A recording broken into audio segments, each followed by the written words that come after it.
ఎవరికైనా కష్టం వస్తే ఈ రోజుల్లో సొంత బంధువులే పట్టించుకోరు. ఆర్థిక ఇబ్బందుల్లో ఉన్నారంటే నా అన్నవారు కూడా దూరం అవుతుంటారు. అలాంటిది ఎప్పుడూ కలిసి చదువుకున్నందుకు స్నేహితుల కష్టాలు తీరుస్తున్నారు ఓ మిత్ర బృందం. స్నేహితుల సమస్యలను తమయుగా భావించి వారికి వెన్నుదన్నుగా నిలుస్తున్నారు. అంతేకాదు సామాజిక మాధ్యమాల్లో చురుగ్గా పాల్గొంటూ ఎంతో మందికి ఆదర్శంగా నిలుస్తున్నారు.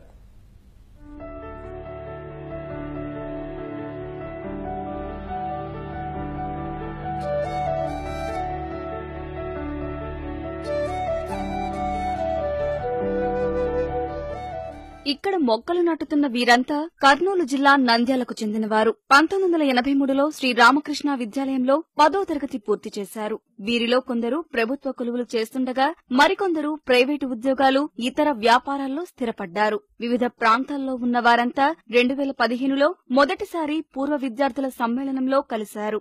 వారి కష్టసుఖాలను పంచుకున్నారు. ఆర్థిక ఇబ్బందుల్లో ఉన్న స్నేహితులను ఆదుకునేందుకు బడ్డింగ్ హ్యాండ్స్ సొసైటీని ఏర్పాటు చేసుకున్నారు.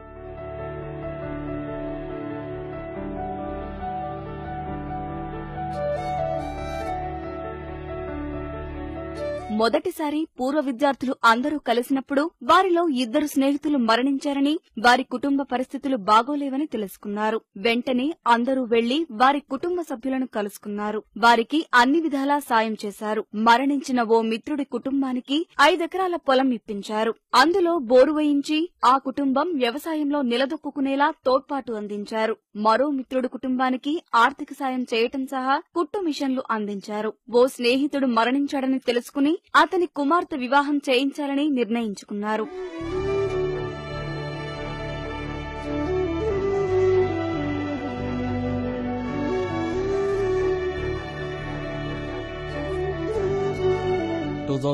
లో నేను ఫైనాన్షియల్ గా చాలా వీక్ అయిపోయినా. మా ఫ్రెండ్స్ ఆర్థికంగా సహాయం చేసి నన్ను బ్రతికించారు. వాళ్ళు పెట్టిన భిక్షతో నేను బతుకుతున్నాను.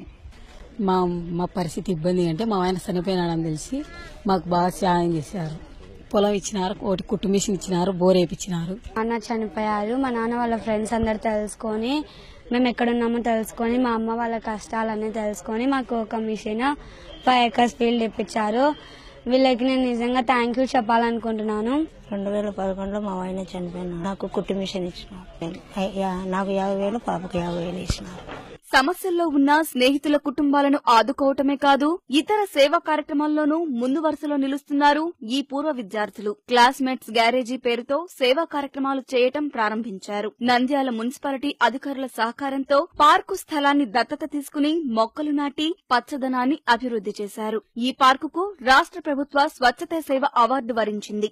గ్రీన్ నంద్యాల పేరుతో ఇప్పటి వరకు 10,000 మొక్కలు నాటి వాటిని సంరక్షిస్తున్నారు. నంద్యాల సమీపంలోని పోలూరు గ్రామాన్ని దత్తత తీసుకుని అభివృద్ది చేస్తున్నారు. ఒకరి సమస్యలు ఒకరు షేర్ చేసుకుంటూ, ఒకరు ఏమైనా ఇబ్బందులు ఉంటే వాళ్ళ ఇబ్బందులను అధిగమిస్తూ, వారి కుటుంబాలను అయితేమి మిగతా ఇతర విషయాలు, వాళ్ళ పిల్లల విషయాలన్నీ కూడా దగ్గర తీసుకుని బాగు చేయడం జరిగింది. నేను 2012లో నాకు డ్యూ టు హెవీ డయాబెటిక్ తో I was suffer from cardiac problem వచ్చింది. నాకు 3 valves డ్యామేజ్ అయినాయి. చాలా ఇబ్బంది, ఆర్థిక ఇబ్బందితో మానసికంగా శారీరక ఇబ్బంది పడేటువంటి సమయంలో మా మిత్ర బృందంలో శివకుమార్ రెడ్డి గారు బాగా లీడ్ చేసి మిగతా ఫ్రెండ్స్ అందరినీ ఒక బ్యాచ్ గా తయారు చేసి అందరితో కోఆపరేట్ చేసి సమన్వయంగా మాట్లాడడంతో ఈ రోజు నేను ఇంత స్థితిలో మంచి హ్యాపీగా ఉన్నాను. 83 బ్యాచ్ పూల వ్యాపారం చేస్తున్నాను. కొంచెం బీద స్థితిలో ఉన్నాను. ఇక్కడ మేము యాక్చువల్ గా ఈ బడ్డింగ్ హ్యాండ్స్ అనేది పెట్టింది ఫ్రెండ్స్ వరకు ఎవరైనా ఇబ్బందుల్లో కష్టాల్లో ఉన్నా ఒకళ్ళకొకళ్ళు ఆపు అనే ధైర్యం కోసం చాలా మందికి చేశారు. ఇంకా దాన్ని ఇంకా ఎలాంగేషన్ గా ఏం చేస్తున్నా అంటే సమాజ సొసైటీకి కూడా సేవ చేస్తా ఉన్నారు. ఆ కలిసిన రోజు మా దగ్గర చదువుకున్న మాతో కలిసిమెలిసి ఉన్నటువంటి 2 మిత్రులు మాతో పాటు లేకపోవడం, వారి యొక్క జీవితం కూడా నిరాధారం అని తెలుసుకున్న వెంటనే ఒకరికేమో కుట్టు మిషన్లు ఇవ్వడము ఆ రోజు, తర్వాత నల్లావపల్లిలో వారికి పొలం ఇప్పియడము, ఈ రోజు వారికి ఎంతో వారి యొక్క జీవితం అనేది చాలా గొప్పగా ఉంది. ఆలోచన మాత్రమే నాది. ఆచరణలో ఇక్కడ నుంచి హైదరాబాద్ లో ఉన్న వాళ్ళ దగ్గర దాకా ప్రతి ఒక్కరూ సహకరించి, ఎప్పుడు మీటింగ్ పెట్టినా సహకరించి, అంటే మా సారోలు నేర్పిన సంస్కారం జీవితంలో ప్రతి చోట తలెత్తుకునేలాగా చేస్తుందని నేను గట్టిగా విశ్వసిస్తున్నాను. ప్లాస్టిక్ రహిత గ్రీన్ నంద్యాలను తీర్చిదిద్దేందుకు ప్రణాళికలు సిద్దం చేశారు. భవిష్యత్తులో సేవా కార్యక్రమాలను మరింత విస్తృతం చేస్తామని బడ్డింగ్ హ్యాండ్స్ మిత్ర బృందం చెబుతోంది.